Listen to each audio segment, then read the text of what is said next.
Tear your soul apart. Presto, you're dead.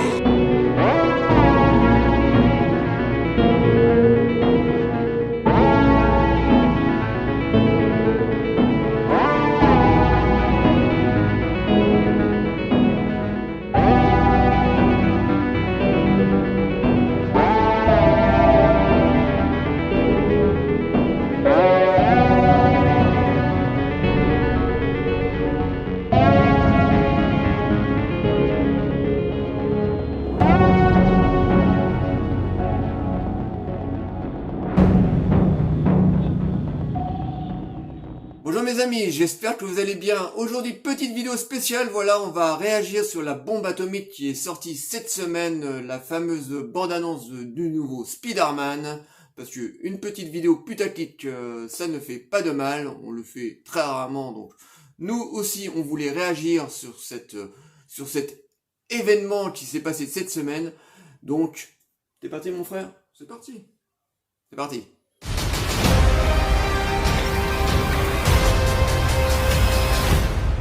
Le retour de Spider-Man. Enfin bon, moi, bref, je ne l'attendais pas spécialement parce que moi, les deux derniers Spider-Man m'a laissé bien de glace. Mais bon, je crois que la bande-annonce était sortie dans la nuit du mardi à mercredi. Je me lève un matin, normalement, voilà, je m'apprête à regarder les vidéos des copains youtubeurs. Et d'un seul coup, je vois des trucs poqués dans tous les sens, des vignettes en disant voilà, je suis excité, vivement au mois de décembre. Enfin bref, je voyais plein de vignettes comme ça qui poquaient dans tous les sens. Et j'ai vite constaté que c'était que dans la nuit, il y avait la nouvelle bande-annonce du nouveau Spider-Man qui a été lancée. Et c'était l'excitation générale. Je me suis dit mais qu'est-ce qui se passe là sur la toile? Pourquoi autant d'euphorie? Donc, comme tout le monde, j'ai visionné la nouvelle bande-annonce du nouveau Spider-Man. Et franchement, je ne comprends pas tout l'effervescence autour de ce non-événement. Parce que pour moi, c'est tout bonnement un non-événement. Voilà, c'est qu'on a eu droit à une bande-annonce assez moyenne. Enfin, pour moi, assez moyenne parce que j'ai regardé les 3 minutes de cette bande-annonce un peu comme ça. Voilà. Et puis à la fin, j'ai peut-être levé un sourcil comme ça. Une tentacule, une petite bombe, et puis voilà en gros ce que ça m'a fait. Et je n'ai pas compris, encore maintenant, là on est samedi, je comprends pas l'effervescence autour de cette bande-annonce. Donc voilà, bon, je vais expliquer très rapidement ce qui se passe dans cette bande-annonce. Donc on suit les événements, enfin on continue à suivre les événements du dernier Spider-Man. Donc Peter Parker est accusé d'avoir tué Mysterio. Voilà, la plupart des gens pensent que l'Hédrome a été lancé par Spider-Man. En même temps, Mysterio a lancé, a déclaré au monde que Peter Parker était Spider-Man. Quelques mois plus tôt se passent. Spider-Man vit très très mal sa nouvelle vie. Voilà, il est décrié d'un côté, il est admiré par d'un autre côté. Voilà, il a du mal à vivre cette nouvelle vie avec sa copine. Et qu'est-ce qu'il a d'autre à faire, Spider-Man? Une autre idée, une idée complètement farfelue, c'est d'aller voir son copain Doctor Strange pour lui demander qu'il fasse un petit sort pour effacer la mémoire de la plupart des gens de la planète. Voilà, pour retrouver une vie normale. Et donc il va voir son copain Doctor Strange. Doctor Strange au début est un peu réticent parce que il lui fait un petit coup en disant voilà, la magie c'est pas n'importe quoi, il faut pas utiliser n'importe comment. Mais comme c'est son pote, il s'est battu dans les Avengers, donc il finit par dire oui, avec un méchant petit clin d'œil comme ça que j'ai trouvé complètement ridicule. Enfin déjà d'une, on voit Doctor Strange avec une doudoune. Alors déjà j'ai dit franchement c'est nul quoi. On le voit avec une doudoune dans un espèce d'endroit, dans sa baraque là où tout est gelé, donc on le voit avec une doudoune et sa cape. Donc je dis pourquoi pas, hein, mais bon je trouvais ça un petit peu ridicule. Et donc Doctor Strange, c'est censé être le magicien le plus puissant de la galaxie, va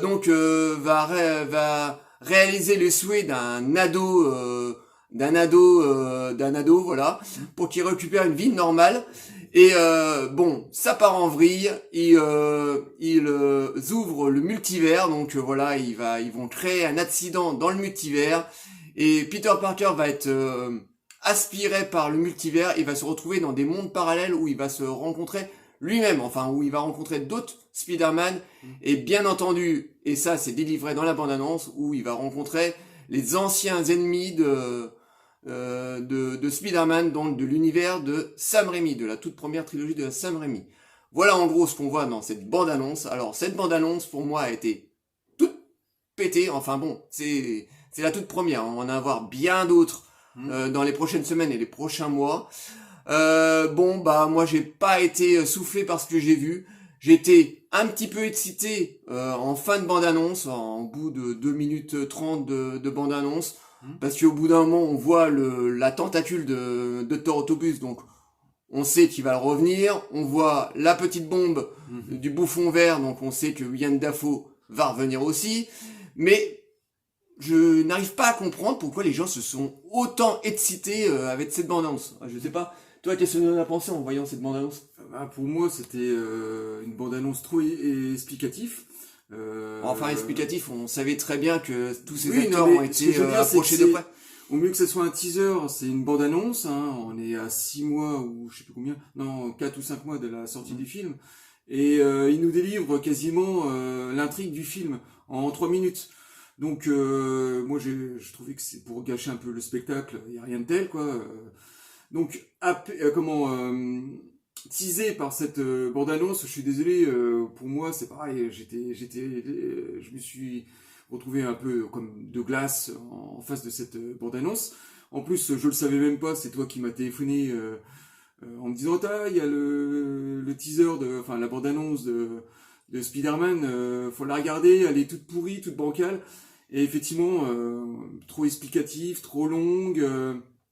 Qu'est-ce qu'il y a d'autre aussi ouais, enfin si j'espère que ils vont nous la faire à l'envers, parce que si le scénario est basé sur un truc aussi simple, de voir Doctor Strange comme ça qui réalise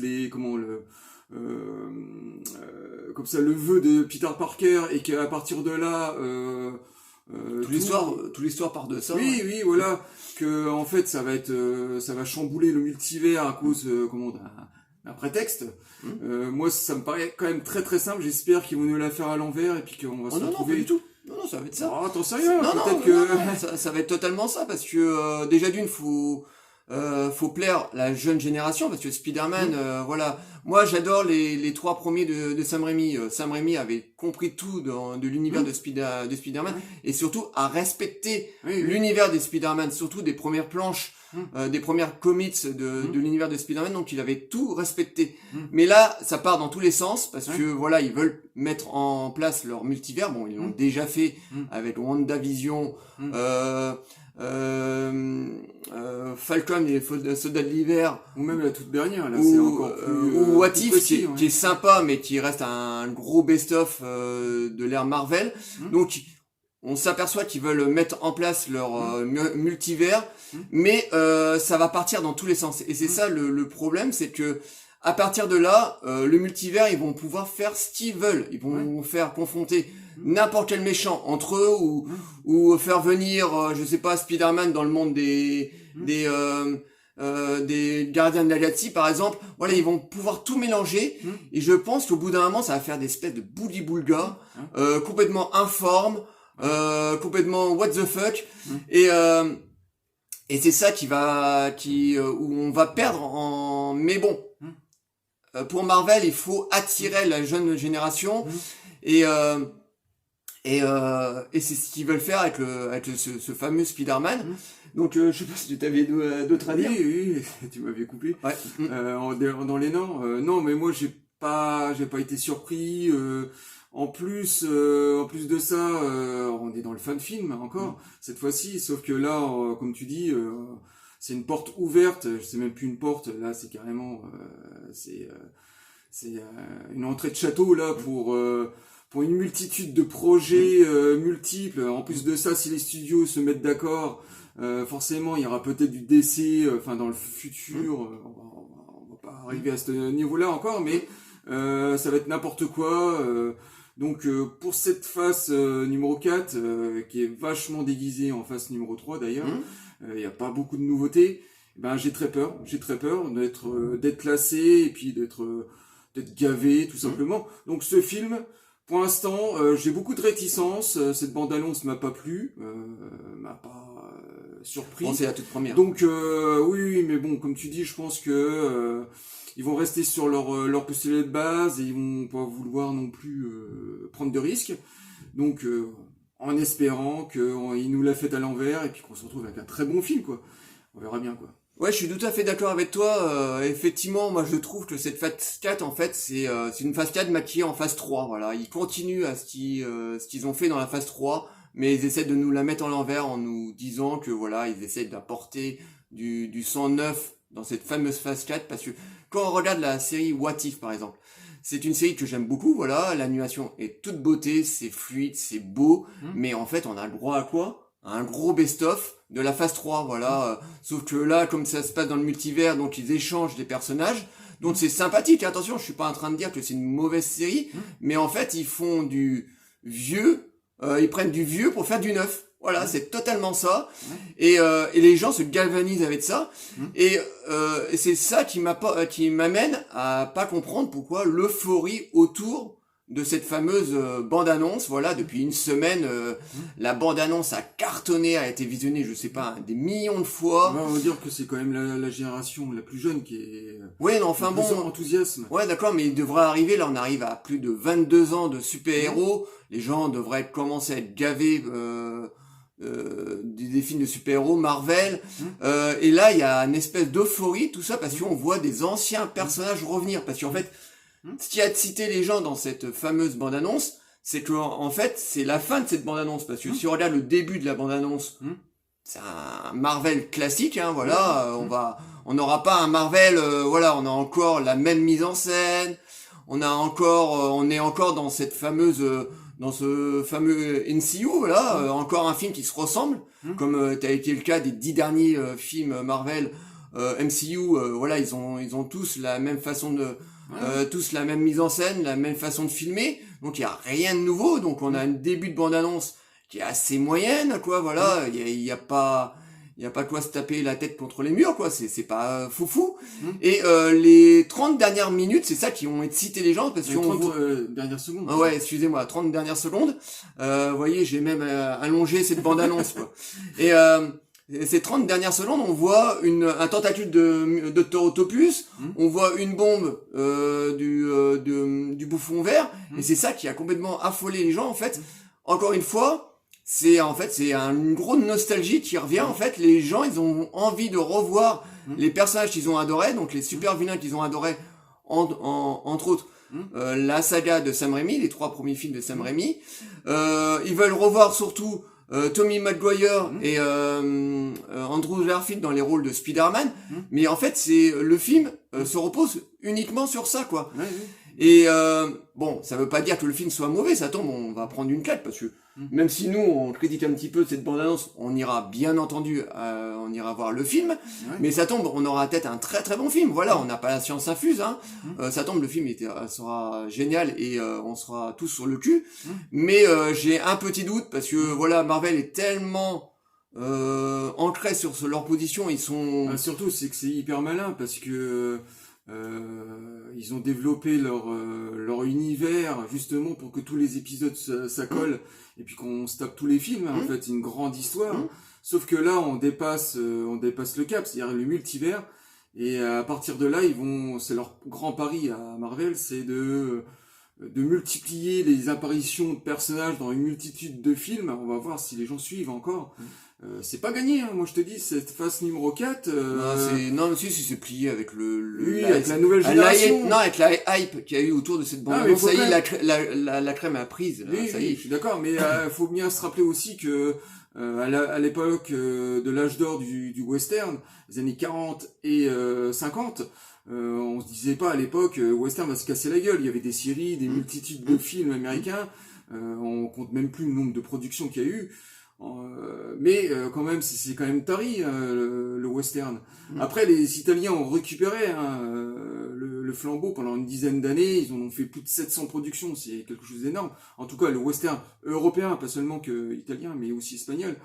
Et ça a failli pas se tarir. Et puis maintenant, le western, on en sort de temps en temps. Ça plaît aux gens qui adorent ça, mais je pense que on va arriver. Je pense que c'est peut-être la dernière décennie des super-héros. Après, ça va se fatiguer. Je pense que voilà, je pense qu'on se dirige vers la fin. Oui, je pense sincèrement. Oui, je pense qu'on arrive au bout d'un cycle là, parce que c'est vrai que les gens, bon, c'est vrai que l'été pourri qu'on a eu, parce que putain, qu'est-ce qu'il a été, l'été a été pourri, putain. Oui, je confirme. On a eu que des films de moyens ou très très moyens, voire très médiocres. Pour moi, le meilleur film de l'été, et je l'ai déjà dit dans ma dernière vidéo, c'est Bac Nord. Alors, vous voyez, un film français. Et franchement, avec les brouettes de merde qu'on a eu cet été, donc les gens se raccrochent à des gros films parce qu'en fait, ils sont en manque de bons films. Mais bon, je doute que ça soit le cas avec ce film. Voilà, on va avoir un droit à un bon film, à moins qu'on se trompe. Hein, je vous dis, ça tombe, on est complètement à côté de la plaque. On va avoir un scénario dantesque. Ouais, mais bon, ça, voilà, ils sont tellement positionnés en tant que leader, parce que Marvel est le leader, hein, en plus il y a Disney derrière, sont les leaders sur le marché sur le marché des films de super-héros, que franchement ils vont pas casser une recette qui marche depuis 22 ans. Donc ils vont pas se fouler l'arrête, ils vont pas te sortir un scénario super bien fait. Ils vont te mettre de l'humour à tous les étages. Il va y avoir des grosses punchlines entre les Spider-Man. Bien sûr qu'ils vont continuer là-dessus. Ça plaît à la nouvelle génération. Et le but, c'est les 25 ans. C'est la cible qui est visée. C'est pas du tout les quarantenaires ou les cinquantenaires, mais c'est les 15-25 ans qui sont visés. Donc, pourquoi ils changeraient une recette qui marche depuis 22 ans? Mais c'est vrai qu'on arrive à la fin d'un cycle. Les gens commencent à en avoir un petit peu ras-le-bol de Marvel. Voilà, on va là s'en est tapé. Si on compte les DC, on est pas loin d'une quarantaine de films. Donc les films, les gens continuez à regarder ce genre de films-là parce que c'est quand même sympa. Voilà, on a quand même de très bons films de super-héros. On n'est pas en train de dire que tous les Marvel sont pourraves, mais on a quand même de bons films de super-héros. Mais c'est vrai qu'on arrive à la fin d'un cycle. Et j'espère qu'à bout d'un moment, ça va s'arrêter, parce qu'on va pas se bouffer comme ça des 50 ans de super-héros. Bon, il y a des gens qui adorent... Non, 50 ans, non. Mais tu sais, ça fait déjà 22 ans. Non, faut pas exagérer quand même. Mais voilà, on arrive à la fin d'un cycle, et j'espère que dans les prochaines années, on va partir dans d'autres horizons, parce que le cinéma est capable de mieux de ça, parce que c'est vrai... Et pire que ça, hein, si je te coupe... ils ont pris plein de bons réalisateurs, c'est ça qui a de la personnalité, comme Sam Raimi, comme Kenneth Branagh aussi. Enfin, ils ont un James Gunn aussi qui a une vision. Ils ont pris des réalisateurs qui ont de la personnalité et pourtant ils sont.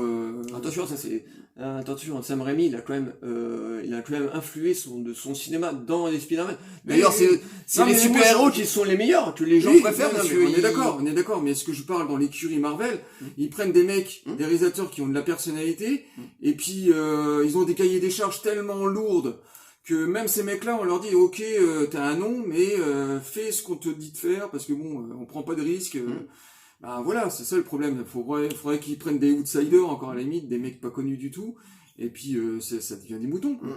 Et bon, voilà, non, mais c'est la mécanique de Marvel depuis des années, hein. On sait très bien que c'est... En même temps, c'est super bien fait, quoi. Je veux dire, ils maîtrisent parfaitement leur univers. Oui, non, mais visuellement, c'est beau, mais c'est les producteurs derrière qui ont le dernier mot, et les réalisateurs... Bon, quand tu dis qu'ils prennent beaucoup de réalisateurs, de gros réalisateurs renommés, il y en a pas autant de ça en fait. Ouais, il y en a eu voilà, les frères Rousseau avant de faire avant de faire des films de Marvel, ils étaient pas connus quoi. Donc voilà, donc c'est plus des réalisateurs de commande que de grands réalisateurs, parce que les grands réalisateurs, bon, un mec comme Sam Raimi, quand il a dit oui pour faire la trilogie Spider-Man, il a posé ses conditions quoi.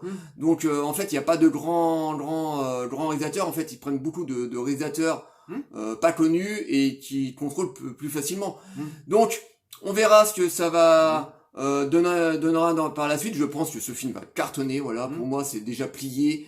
Les gens l'attendent avec impatience, mais bon, voilà. Encore une fois, je n'ai pas compris l'euphorie autour de tout ça. Pour finir cette vidéo réaction sur la dernière bande-annonce du nouveau Spider-Man, on va faire la comparaison avec une bande-annonce et un teaser d'un gros film des années 90 qui avait bien hypé les gens et qui les avait fait déplacer en masse au cinéma. Ça a été un carton planétaire.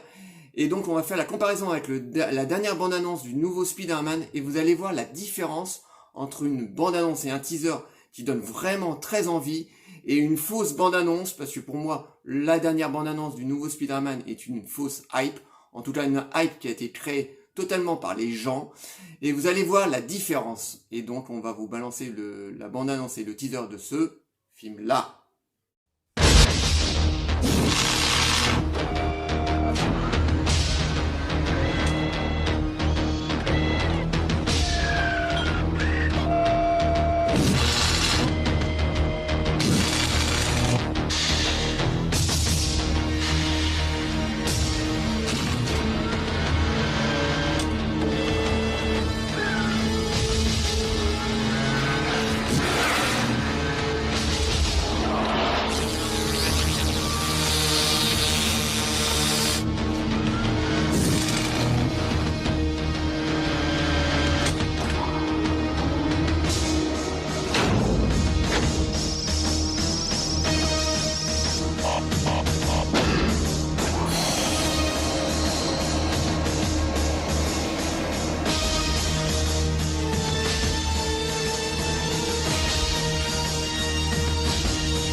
I'll be back.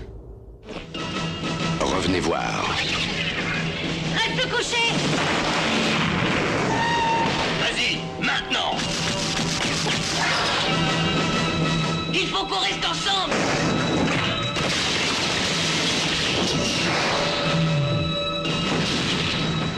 Arnold Schwarzenegger. Terminator 2, le jugement dernier. Cette fois, il revient. Pour de bon, croyez-moi. Ça, c'est de la bande-annonce. Vous voyez, rien que le teaser de Terminator 2 où on voit Schwarzenegger dans cette usine, voilà, juste des bruits de métaux derrière, avec Schwarzenegger qui, comme ça, qui rentre dans cette machine, qui ferme le poing et puis qui a son œil rouge qui s'illumine. Ça, c'était du teaser. Je me rappelle, à l'époque, nous l'avait balancé à la télévision parce que, bien entendu, les ordinateurs n'étaient pas répandus comme maintenant. On avait encore moins les réseaux sociaux. Donc, ce teaser a été balancé à la télévision. On était complètement comme des dingues parce que Schwarzenegger, à l'époque, était emblématique. C'était un des plus gros acteurs d'action movie. Donc, et cette bande-annonce, il y a pas de dialogue. Il y a juste une musique. On voit ce Terminator qui est en train de se faire fabriquer dans l'usine. Schwarzenegger comme ça, qui est impérial comme ça, qui fait sa moue là, sa gueule carrée, et puis cet œil qui s'illumine, et puis ce fameux T2 là qui se referme avec un gros bruit de métal comme ça. Juste où c'est marqué Terminator 2, là c'était du teaser vraiment qui excitait les gens. Très peu de temps, bien sûr. Après, on a eu droit à la bande-annonce de Terminator. Et là, oui, on avait une vraie bande-annonce qui excitait les gens. Et ça l'a pas loupé. Dès que le film est sorti au cinéma, ça a été un carton planétaire. Je me rappelle, comme nous, on y a été le voir. Je sais pas si tu te rappelles. Il y avait des files d'attente devant le cinéma. C'était hallucinant qu'on ne verra plus du tout de nos jours. Ça, c'est terminé. Des files d'attente comme ça devant le cinéma, on n'en verra plus. Quand je vous dis des files d'attente, c'était des files d'attente. Ça partait de la porte de la salle jusque dans l'escalier, parce que voilà, dans le cinéma, on y a été à l'époque, il y avait un grand escalier, et ça allait jusqu'au trottoir en face du cinéma, quoi. C'était des centaines de personnes qui attendaient pour voir le film, quoi. C'était hallucinant.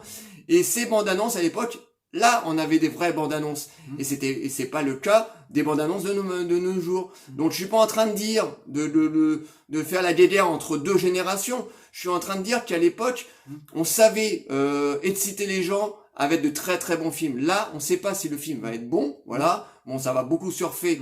Encore une fois, je me répète, mais ça va encore beaucoup surfer sur ce que Marvel a fait depuis 22 ans. Voilà, on n'aura pas de grosses nouveautés.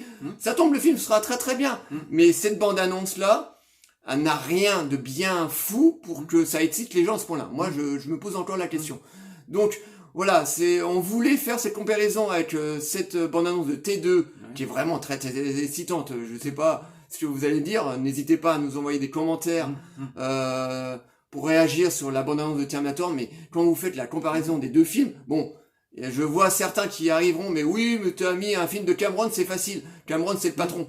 Mais non, voilà, c'est pas parce que c'est un film de Cameron. On aurait pu avoir une bande-annonce toute pourrave du film de Cameron, mais non, ça c'est vraiment une bande-annonce excitante. Rien que le teaser déjà, rien que le teaser. On aurait eu que le teaser, ça suffisait, les gens y allaient les yeux fermés quoi. Et toi, qu'est-ce que tu as à dire?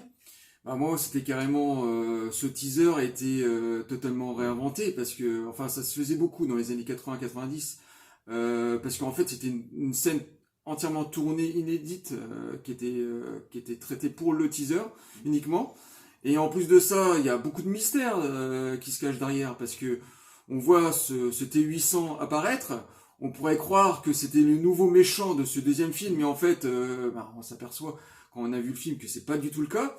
Donc il y avait un mystère autour de ça. On voyait bien que Schwarzenegger allait revenir, mais en plus il y avait un bruit de métal, la musique.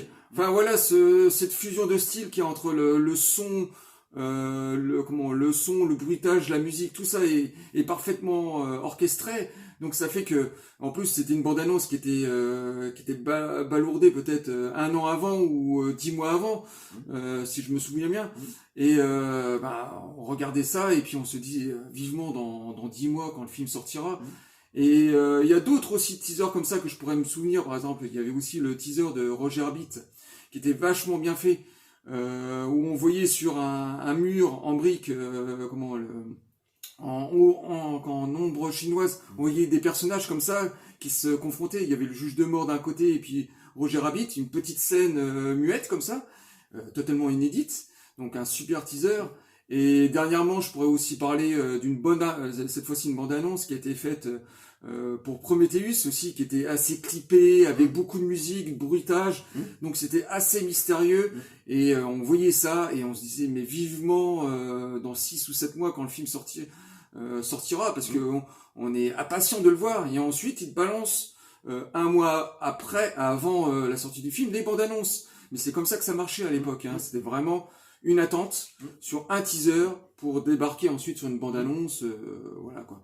Donc effectivement, la comparaison entre cette bande annonce et ce teaser de Terminator 2, c'est deux fossés. Il y a deux fossés de génération, on va dire. Voilà tout ça. Et c'est vrai qu'à l'époque, en plus, on était rarement déçus. Voilà, on a eu le droit au teaser donc, de Terminator et la bande-annonce. On était voir le film, on était complètement scotché, quoi. Pareil pour Roger Rabbit, on avait eu le teaser et la bande-annonce. On n'était pas déçus derrière. Mais maintenant, de nos jours, on peut avoir de super bandes-annonces et être complètement déçu par les films, surtout par les films qu'on a vus cet été, quoi. Le nombre de faut vous dire aussi que c'est les réseaux sociaux, quoi. Oui. Les réseaux sociaux, maintenant, tout est balancé, on balance même des scènes, des fois, il y a même un peu de piratage, donc tout le monde sait en temps réel ce qui va se passer en fait dans les prochains films, prochaines productions. Donc effectivement, il y a toute cette technologie aussi qui est apportée aux gens, donc forcément. En plus, à l'époque, on était rarement déçus, voilà, que ce soit Roger Rabbit ou Terminator, voilà, on avait les teasers et les bandes annonces. On allait voir le film, on était cloués, on a des super bons films. Roger Rabbit, c'était pareil. Donc, mais qui est plus le cas maintenant de nos jours, voilà. Maintenant, on peut avoir des super bandes annonces et être très très déçu par le film, voilà. Donc, c'est beaucoup dû aux réseaux sociaux aussi, voilà. Les gens, voilà, qui lancent des fausses hype, là, comme ce fameux Spider-Man. Voilà. Encore une fois, on se trompe peut-être, ça tombe, le film, il sort au mois de décembre, on va être scotché, ça va être un super bon film. Mais, je veux dire, voilà, pour en finir, voilà, moi, je comprends pas. Pour moi, c'est un mystère, voilà. Quand je me suis levé le matin, j'ai vu cette espèce d'excitation, là, j'ai vu la bande-annonce, voilà, j'ai pas trouvé ça fou. Voilà, j'étais content de revoir, Dr. Octopus à la fin, mais bon, voilà, je me suis dit, bon, bah, voilà. Enfin, faut dire aussi que c'est les réseaux sociaux, c'est toute cette technologie apportée aux gens. On sait tout à la minute, même sur des projets à venir. Des fois, on balance comme ça des scènes. C'est un peu du piratage et tout. On connaît tout à la minute pour les les tournages, les castings. Donc il y a plus de mystère maintenant du tout. Qu'avant on n'avait pas tout ça. Donc il y avait la télévision, les bandes annonces qui sortaient au cinéma. Donc voilà, il fallait attendre. On a été obligé d'attendre. Hein. C'était les problèmes d'époque, hein, on va dire. On avait la technologie de l'époque. Mais au moins, en attendant, quand on attendait un film comme ça très important, bah, ça fait monter la pression et plus d'enthousiasme chez tous les gens, quoi. Tout à fait. Voilà ce qu'on pouvait dire sur la réaction de ce nouvelle bande-annonce du nouveau Spider-Man qui va sortir au mois de décembre. Donc on ira le voir comme tout le monde. Ça tombe, on se plante complètement. Ça va être un super bon film et puis on va passer un bon moment. Mais je pense que Marvel va pas trop non plus, c'est pas trop casser la rondelle. Ils ont continué sur ce qu'ils font depuis 22 ans. Ça sera sympathique, je pense. Voilà, ça va être sympa de retrouver Tommy Maguire, Andrew Garfield, William Dafoe et Molina dans leurs rôles respectifs. Voilà, ça va être sympa. Mais bon, on va avoir un droit à un gros best-of comme a été Endgame ou Spider-Man New Generation. Voilà, surtout ça va s'orienter dans ce sens-là. Donc on verra bien ce que ça va donner, mais voilà, on voulait donner aussi notre avis sur cette fameuse bande-annonce et sur cette hype gigantesque. Voilà, mondial, je dirais. Mondial, c'est monté, mais tellement rapidement. Voilà, un truc qui est sorti de nulle part. Donc voilà, on voulait aussi réagir là-dessus. Bon, voilà, on va dire le petit message de fin. Likez, délikez, abonnez-vous. Envoyez-nous des commentaires sur ce que vous avez pensé sur cette fameuse bande-annonce de Spider-Man. Voilà, on vous répondra toujours avec plaisir. Et on vous rappelle qu'on sera en live dimanche 29, donc ce dimanche, à 18h. Essayez de venir nombreux, parce que je crois qu'on va se marrer. C'est notre tout premier live, je crois qu'il va y avoir pas mal de petits cafouillages. Voilà, donc on va peut-être même pas apparaître à l'écran. Voilà, ça va mais il va y avoir des petits quiproquos, comme dans tout premier live. Donc essayez de venir nombreux. J'appelle aussi aux copains youtubeurs, si vous voulez venir, on essaiera de vous inviter, voilà. Si vous apparaissez aussi à l'écran, parce que nous, on est des vieux de la vieille, nous on n'est pas nés avec les portables et encore moins avec les ordinateurs. Donc voilà, il faut que je me familiarise un petit peu avec toutes ces technologies, mais bon, je pense que ça va bien se passer. En fait, on est deux gros nuls, quoi. Voilà, il le dit tellement bien. Donc essayez de venir nombreux, voilà, on parlera de tout, on parlera des dernières sorties, des futures sorties, on parlera de nos chaînes respectives, parce qu'il y aura aussi notre ami Guillaume fait son cinéma, une très très bonne chaîne d'ailleurs, qui vient de commencer, elle montre très rapidement. Il fait des petites vidéos de 4-5 minutes, mais c'est carré, ça va tout de suite à l'essentiel, mais franchement, il est super bien doué. Donc Guillaume fait son cinéma, allez voir sa chaîne, vous allez voir, c'est super. Donc il sera là, donc il y aura peut-être d'autres copains youtubeurs, voilà, j'espère que ça va être un live très sympathique, donc un live à la cool, voilà, il n'y a pas de thème particulier, on parlera de tout. Donc les amis, on vous dit rendez-vous à dimanche, et on vous dit un gros big up. Ciao les amis.